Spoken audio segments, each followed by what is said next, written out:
Hello everyone, welcome to Hindi Shiksha. हम previous class में क्या पढ़ रहे थे? मनु भंडार जी के जीवन परिचय और उनके रचनाएं के बारे में, और उनके जो उपन्यास है आपका बंटी, उसके बारे में भी पढ़ रहे थे।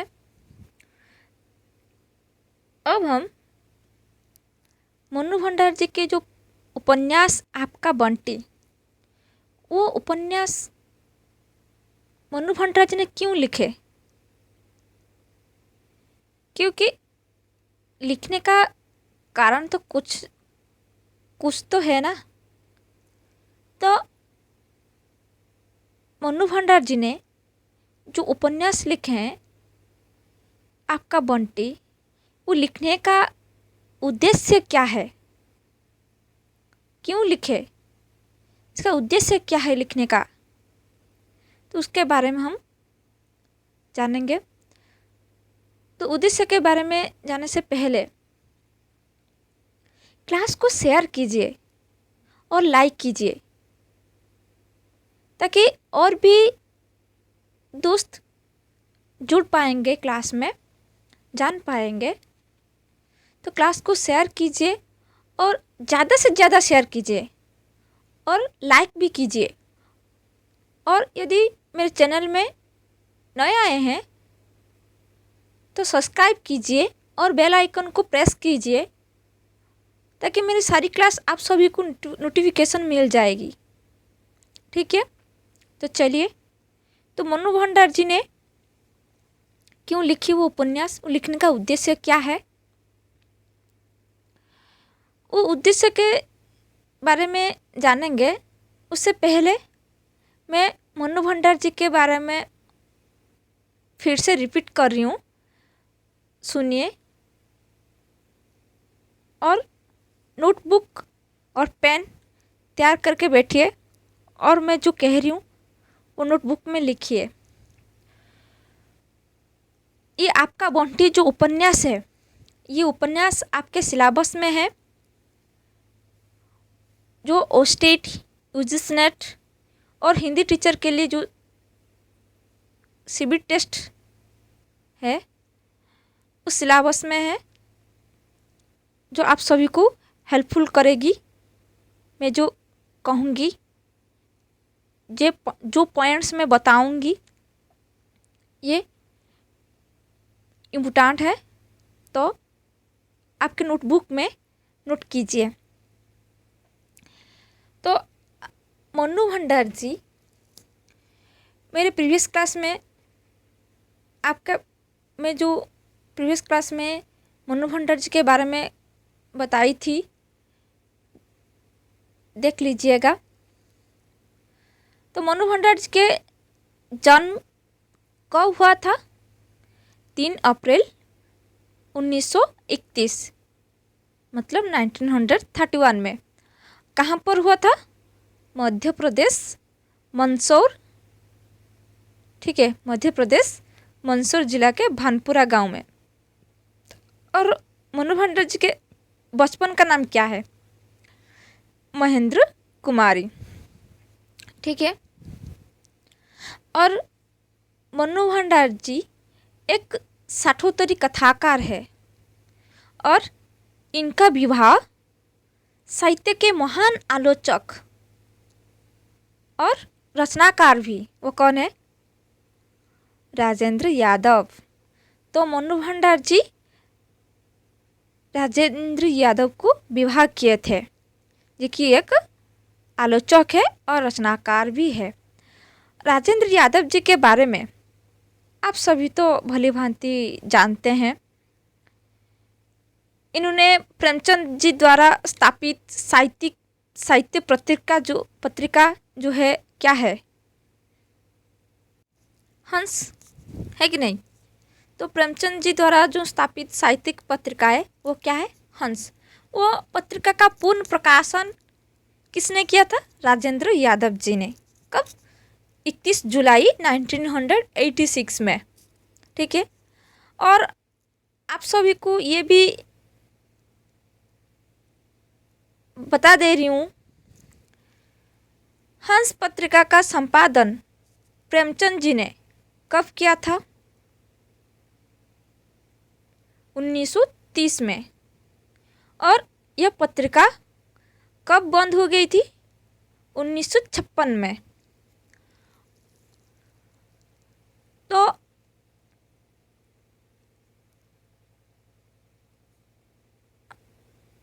मन्नू भंडार जी की जो आत्मकथा है, यह कहानी एक कहानी यह भी ठीक है। ये जो आत्मकथा 2007 में प्रकाशित हुआ था और इस आत्मकथा के लिए भंडार जी को 2008 में व्यासा सम्मान से सम्मानित किया गया था। और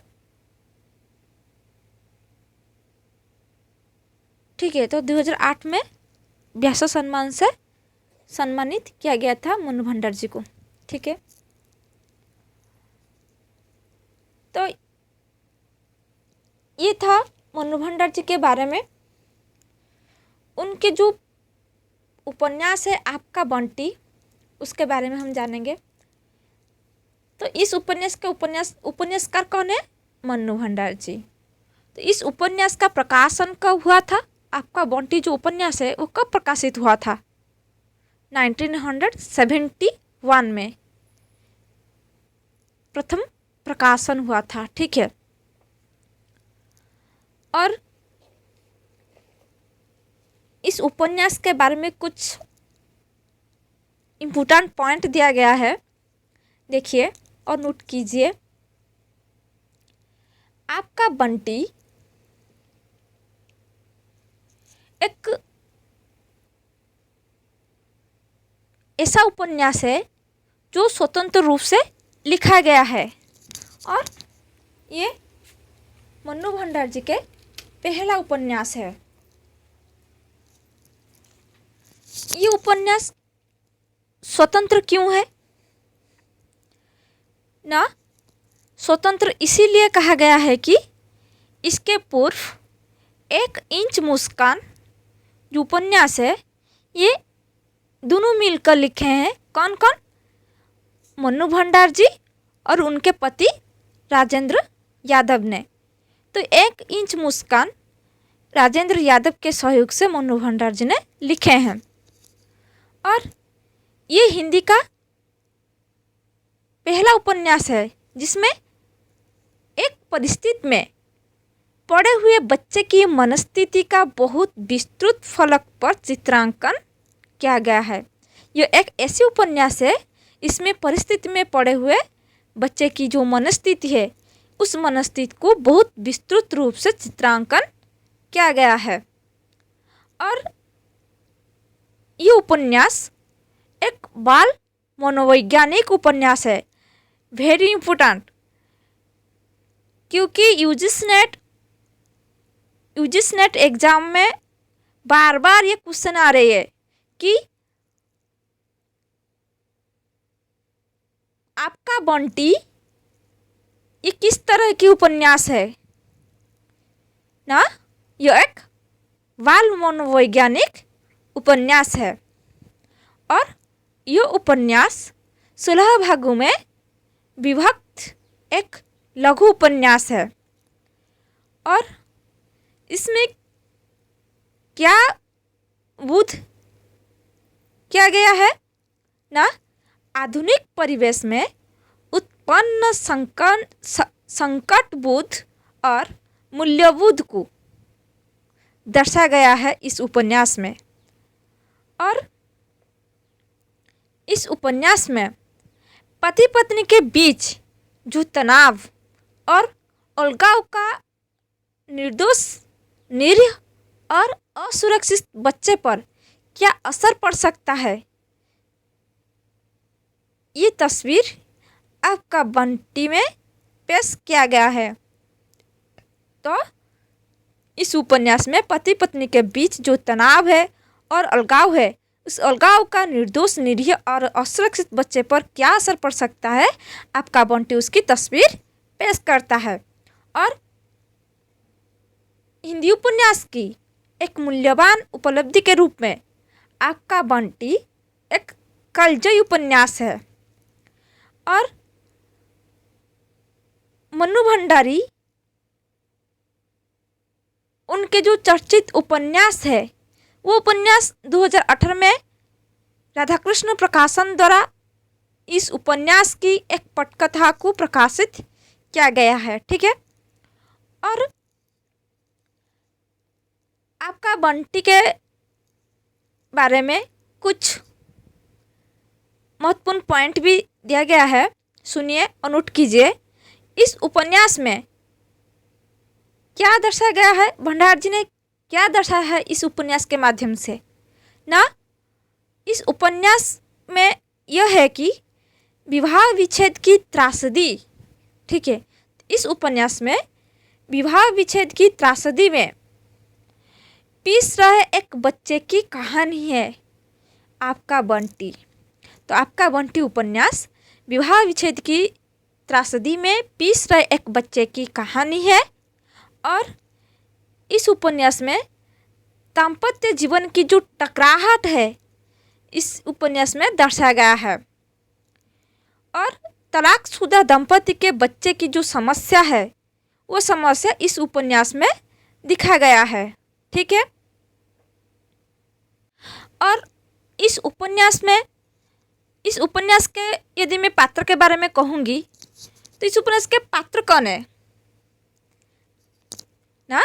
बंटी, शकुन, अजय, वकील चाचा, फूफी और डॉक्टर जोशी। और भी कुछ उपपात्र है जो कि मनु भंडार जी ने इस उपन्यास में ज़्यादा दर्शा नहीं किए हैं, लेकिन ज़्यादा पात्र इस उपन्यास में आए हैं वो है बंटी, शकुन, अजय और वकील चाचा और डॉक्टर जोशी। ठीक है। तो बंटी के बारे में यदि मैं कहूँगी उसका चरित्र क्या है, बंटी का चरित्र क्या है ना। बंटी इस उपन्यास का प्रमुख बाल पात्र है जो कि 9 साल के बच्चे ये हैं। ठीक है। बंटी 9 साल के बच्चे हैं।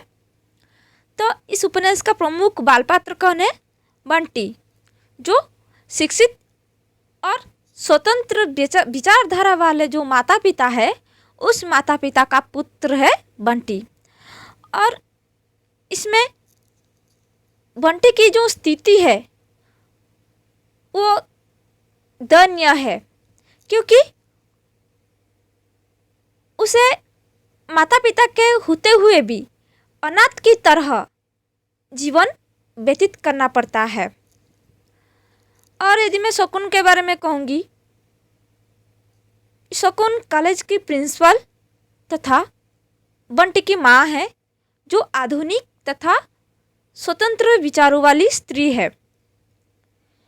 और यदि अजय के बारे में बताऊंगी, अजय कौन है ना, शकुन का पति तथा बंटी का पिता है, जो अहम भावना से ग्रसित है, जिसके कारण वो शकुन को तलाक दे देता है। और वकील चाचा के बारे में यदि मैं कहूँगी, वो शकुन और अजय के वकील है। और फूफी कौन है ना, शकुन की सेविका तथा संरक्षिका है। और डॉक्टर जोशी के यदि के बारे में कहूँगी, डॉक्टर जोशी कौन है ना, एक सुयोग्य चिकित्सक है, एक सफल प्रेमी भी है और व्यवहार कुशल भी है और स्पष्टवाद भी है। और मैंने जो पहले उपपात्र के बारे में कहा, इनके जो उपपात्र है इस उपन्यास में वो कौन है, मीरा, अम्मी, माली, चपरासी, बंसीलाल, प्रमीला और टीटू। ठीक है। ये सब उपपात्र है। और इस उपन्यास के कथानक के बारे में बता रही हूँ, तो सुनिए और नोट भी कीजिए, एग्जाम में काम आएगा। क्योंकि एग्ज़ाम में ऑब्जेक्टिव क्वेश्चन आ रही है, लेकिन हम यदि उसके कथानक, सारांश और उद्देश्य के बारे में हम नहीं जानेंगे तो कैसे ऑब्जेक्टिव क्वेश्चन कर पाएंगे कि नहीं कर पाएंगे। तो पहले उपन्यास को पढ़िए, पूरे किताब को पढ़िए और उस किताब से कुछ पॉइंट्स निकालिए जो आप सभी को ऑब्जेक्टिव क्वेश्चन जो आ रही है यूजीसी नेट में, ओएसटीटी एग्ज़ाम में और सीबीटी टेस्ट एग्ज़ाम में तो काम आएगा। तो देखिए उसके कथानक के बारे में। ये उपन्यास जो आपका बंटी जो उपन्यास है, इस उपन्यास में शकुन अलग हो चुके हैं। उसके पति अजय और उनके जो 9 साल के बेटे जो बंटी, उस तीनों की कहानी है। मतलब ये उपन्यास बंटी के उपन्यास है, मतलब बंटी की कहानी है जो कि 9 साल के बेटे हैं, अजय के और शकुन के बेटे। अजय डिवीज़न मैनेजर था और शकुन कॉलेज में प्रिंसिपल थी। दोनों का दृष्टिकोण अहंवादी है तथा अहम सामंजस्य का शत्रु है दोनों। और बंटी की माँ जो है शकुन और पिता जो है अजय, वो दोनों के बीच आपसी सामंजस्य नहीं स्थापित हो पाता है और दोनों के मतभेद इतने बढ़ जाते हैं कि वो एक दूसरे से जुड़े रिश्ते को तलाक देकर हमेशा के लिए ख़त्म कर लेते हैं। यह है शिक्षित लोग के सोच। ठीक है। टीटू बंटी के पड़ोस में रहता है तथा इसके माध्यम से बंटी को यह जानकारी मिलती है कि उसके जो मम्मी और पापा है उस दोनों में तलाक हो गया है। ये जानकारी बंटी को मिलती है। किस माध्यम से? टीटू के माध्यम से। ठीक है। टीटू कौन है? बंटी के पड़ोस है। और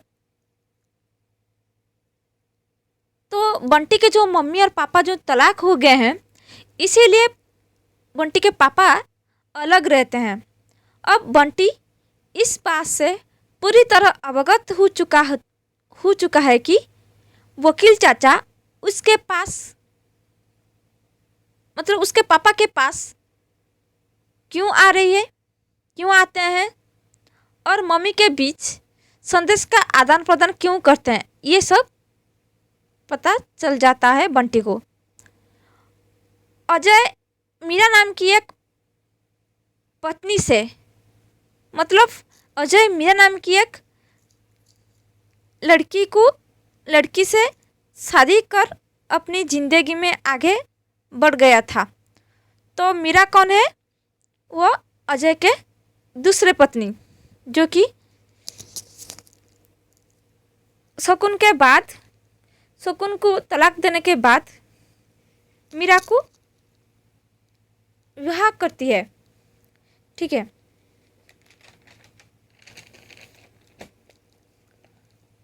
उसे मीरा के साथ संबंध में बंधे देखकर शकुन आहत होती है, क्योंकि तलाक कानून जो है वो एक दूसरे से अलग कर सकता है, किंतु भीतर का प्यार और अपनापन नहीं मार सकता। और बंटी जो है वो 6वीं कक्षा में पढ़ता है तथा यह सब देखकर उसके बाल मन को बहुत ठेस पहुंचती है। किसको? बंटी को। तथा शकुन मतलब बंटी का माँ जो है, उनको अब अकेलापन बुरी तरह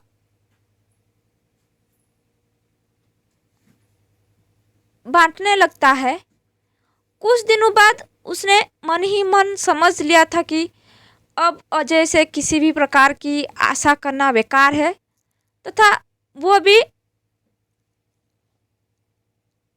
डॉक्टर जोशी मतलब शकुन के जो पति है, दूसरा पति, ठीक है, तो डॉक्टर जोशी वो शकुन के प्रति आकर्षित होती है।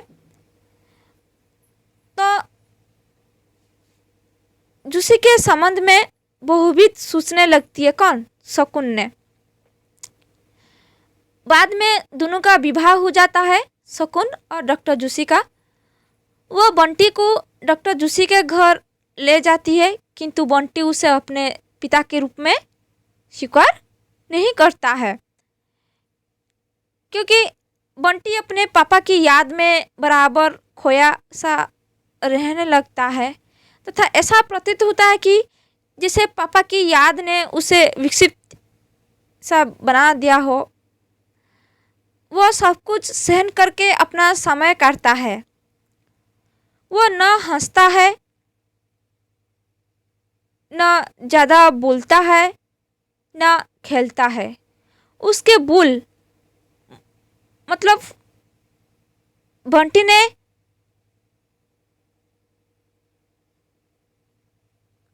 वो नहीं हंसती है, ज़्यादा नहीं बोलती है कि नहीं खेलता है। उसके बाल मौन को बहुत गहरी चोट आई थी, जिसे शकुन समझकर भी समझता नहीं चाहती, क्योंकि वह बंटी के कारण अपना यह दूसरा जो रिश्ता है मतलब डॉक्टर जोशी के साथ, वो नहीं खोना चाहती है। बाद में बंटी को उसके पिता अजय के पास भेज दिया जाता है, लेकिन वहाँ भी वो मीरा जो है, कौन है वो मीरा? अजय की दूसरी पत्नी। वो मीरा को माँ के रूप में स्वीकार भी नहीं कर पाता है, कौन? बंटी ने। अजय मीरा के विरोध करने के बाद भी बंटी को हॉस्टल में भेजने का निर्णय कर लेता है। अब वो अपने पिता से अलग हॉस्टल जाने के लिए तैयार हो जाता है। तो उसे बार बार लगता है कि पापा उसे प्यार करके कुछ कहेंगे, पर ऐसा नहीं होता है। बंटी की आंखें और मन दोनों पीड़ा में डूब जाते हैं। बंटी विचारों में लीन है। अंदर से वो सोच रहा है कि ना पापा मिले ना मम्मी रही। अब वह नए सामान के साथ नई जगह जा रहा है। तो इस उपन्यास का एक दृश्य जिसे पढ़ने के बाद आप सब इस उपन्यास को पढ़ने पर मजबूर हो जाएंगे, क्योंकि ये उपन्यास ऐसी है, मनोभान राज ने इसे लिखे हैं, ठीक है। तो देखिए, एक कोटेशन लिखा गया है, जल्दी से मुंह धो लो, नींद उड़ जाएगी, 5-7 मिनट में हम स्टेशन आने वाला है। तो बंटी धीरे धीरे जैसे अपने सोच में जो था, अपने मैंने विचारों में जो था वो लौट आया। रेल का डिब्बा जो है, डिब्बे में बैठे हुए लोग सामान बांधते थे। पता नहीं क्या हुआ कि इतनी देर में मन पर रखा हुआ पत्थर जैसे एकाएक ही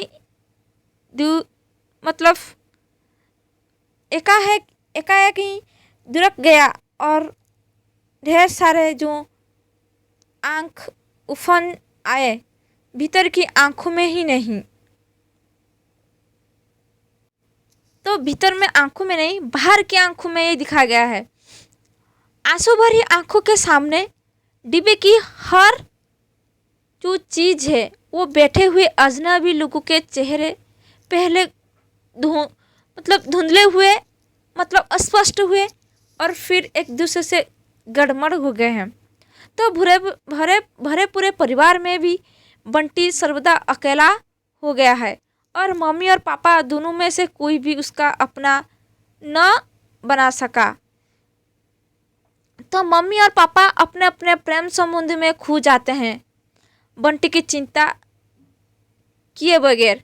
मतलब उनके जो मामा और उनके जो पापा और मामा मम्मी जो है वो बंटी की चिंता नहीं किए हैं। ठीक है, वो अपने अपने जो नए नए रिश्ते जो मिले हैं उस रिश्ते में खो जाते हैं। ठीक है, तो इसी कारण इस उपन्यास का नाम अपना बंटी न होकर क्या हो गया, आपका बंटी हो गया। क्योंकि बंटी को कहीं कोई भी अपना अपना नहीं समझा, कोई भी नहीं अपनाए, इसीलिए अपना बंटी न होकर आपका बंटी हो गया। ठीक है, कितने अच्छे है ना ये उपन्यास, इंटरेस्टिंग उपन्यास है, मतलब आंखों में पानी आ जाएगा। तो खुद पढ़िए ये उपन्यास, मनोज भंडार जी के जो आपका बंटी जो उपन्यास है। एक 9 साल के जो बालक है उसके जो अकेलापन की जो घुटन पता चल जाता है कि मामा मम्मी और पापा होकर भी वो कैसे अकेले हैं। तो इस उपन्यास के जो उद्देश्य है, मनोज भंडार जी ने क्यों लिखे हैं उपन्यास ना, इस मनोज भंडार का मूल उद्देश्य है उपन्यास के बारे में माध्यम से कि पति पत्नी के बीच अलगाव की स्थिति के पैदा होने से उनकी संतान की कितनी दयनीय दशा हो जाती है, यूँ दिखाती है मनोज भंडार जी ने। ठीक है, और इस उपन्यास के मूल समस्या क्या है ना, आधुनिकीकरण की समस्या है। ये मूल समस्या को नोट कीजिए। मूल समस्या क्या है ना, आधुनिकीकरण की समस्या, वैवाहिक की समस्या, तलाक की समस्या, संतान की मानसिक यंत्रणा की समस्या, अंतर्द्वंद और कुठाग्रस्त जीवन में संघर्ष की समस्या, कुठाग्रस्त और बाल मन का जो द्वंद तथा मानसिक तनाव से घिरी हुई जो जिंदगियां, ये है समस्या आपका बंटी उपन्यास की। और इस उपन्यास के भाषा के बारे में यदि मैं कहूँगी तो इस उपन्यास की भाषा पात्र के अनुरूप है तथा अंग्रेजी, संस्कृत के तत्सम तद्भव, उर्दू, अरबी तथा फारसी के शब्दों का सुंदर कलात्मक ढंग से प्रयोग किया गया है। ठीक है, और शैली के बारे में यदि मैं कहूँगी तो इसमें प्रमुख रूप से वर्णनात्मक शैली का प्रयोग हुआ है और मनोविज्ञान, ठीक है, जो मनोविज्ञान है वो उपन्यास के मूल में रहने के कारण विश्लेषणात्मक और चेतना प्रभाव शैली का प्रयोग भी हुआ है। जैसे मैं कहूँगी कि पहली बात मन में उभरी, यह मम्मी नहीं है। मम्मी के पैरों को वो खूब पहचानता है, उनकी चप्पल को भी और उनकी साड़ियों के बॉर्डर को भी। ये चेतना प्रभाव शैली है। और फ्लैशबैक शैली क्या है ना, झट से बंटी की नज़रें ऊपर उठी, सामने जो चेहरा था उसमें दीपा आंटी का चेहरा घुल मिल गया और फिर धीरे धीरे सामने वाला चेहरा खूब साफ होकर उभर आया, मुस्कुराता हुआ चेहरा, पर दीपा आंटी से अलग, मम्मी से भी अलग। ये फ्लैशबैक शैली है। तो ये भाषा और शैली हुआ। तो ये था मनोज भंडार जी के उपन्यास आपका बंटी के उद्देश्य, समस्या, पात्र, चरित्र, चित्रण। तो समझ में आ रही है ना? तो समझ में आई होगी। तो हम नेक्स्ट क्लास में इस उपन्यास के बारे में किन किन आलोचक ने मंतव्य दिए हैं उसके बारे में बताऊंगी और कुछ ऑब्जेक्टिव क्वेश्चन भी मैं लेकर आऊंगी इस उपन्यास के जो ऑब्जेक्टिव क्वेश्चन है मैं आपके सामने लेकर आऊँगी। तो ठीक है, तो कैसे लगा ये उपन्यास? तो अच्छे लग रही है ना ये उपन्यास? तो यदि मेरी क्लास आप सभी को अच्छी लग रही है तो लाइक कीजिए, ठीक है, और ज़्यादा से ज़्यादा शेयर कीजिए। और यदि मेरे चैनल में नए आए हैं तो सब्सक्राइब कीजिए और और बेल आइकन को प्रेस कीजिए ताकि सारी क्लास आप सभी को नोटिफिकेशन मिल जाएगी, ठीक है। तो ठीक है, नेक्स्ट क्लास में मिलेंगे कुछ क्वेश्चंस लेकर, और कुछ आलोचक ने इस उपन्यास के बारे में क्या कहा है उसके बारे में बताऊंगी। तो ठीक है, रखती हूँ। Thank you very much for watching this video.